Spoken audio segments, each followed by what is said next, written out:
Hi guys, তোমরা সবাই কেমন আছো? আশা করছি খুব ভালো আছো, আর আমিও ভালো আছি।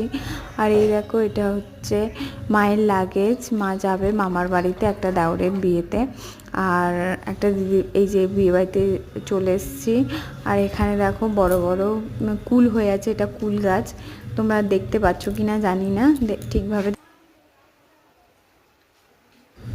সুন্দর সুন্দর কুল হয়েছে, মোটা মোটা বড় বড় কুল হয়েছে, ঝোলা ঝোলা। আর এটা হচ্ছে, এটা কি বলতে পারছি না ওনাদের আরে হ্যাঁ, এটা হচ্ছে পুকুর পাড়। ভীষণ সুন্দর জানো তো। ওইদিকে অনেকগুলো আম গাছ আছে। ওই দেখো গরু দুটো, খুব সুন্দর। মানে অনেকটা বড় জায়গা নিয়ে একটা মাঠের মাঝখানে বাড়ি, অনেক কিছু গাছ আছে এদের। আর হাঁস ভাসছে জলেতে, মানে খুব সুন্দর পরিবেশটা। তা চলো, তোমরা সবাই ভালো থেকো। টাটা। দেখছি ভাল লাগছে।